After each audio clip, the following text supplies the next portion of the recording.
like when it comes to planning like the action steps to work towards achieving the goal, Yeah, how has that changed? Like, are you more purposeful in planning out in advance of what you're going to be doing? So I think that's a big area that yeah, a lot of gym owners struggle with, is they kind of just shoot from the hip and be like, okay, let's do this next, or let's do this next, um, right.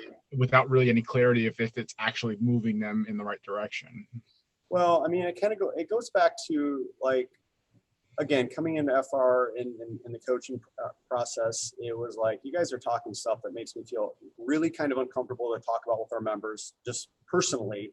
Um, so one of the first things that we did was, come up with a member referral plan. So we're like, okay, if you need, 100 members a month, what's this resource that you already have in front of you? And what do you think the result could be? Like, what do you think? Do you think you could get like 3 referrals a week? So what we did is we set up a plan to ask 2 members a week if they would refer someone to us, which that was a big thing for me. I'm like, I didn't want to ask somebody for something. And I'm just being honest with you. I didn't want to do that. So there was a little bit of a fight back and forth, or resistance from me to my coach. He's like, we went through that process. So we set up a member referral program. And now we have that running. And if we wouldn't have gone through that process, we wouldn't have really understand like the things that got us here today. So Yeah.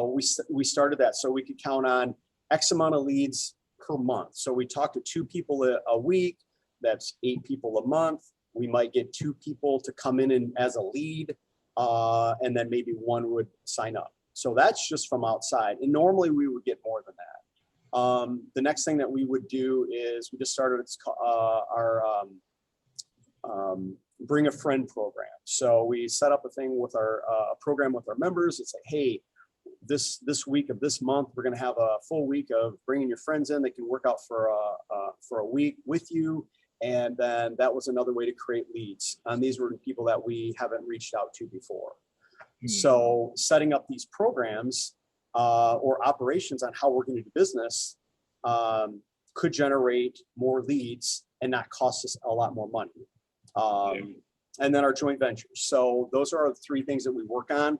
Our joint ventures are generally a like-minded business that we reach out to.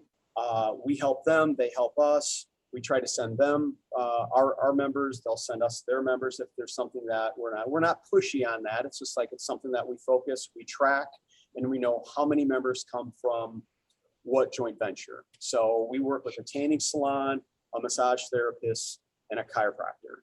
And then we have those 3 sources.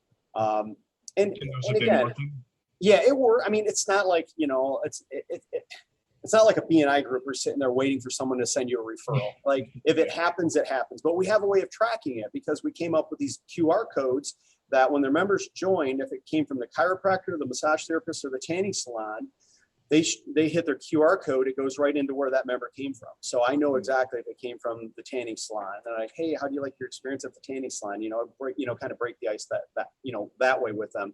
And, so those are the 3 things that we really focus on, on the internal marketing, I guess, if you will, on the resources that we already have. And then our social media, what we can expect out of that.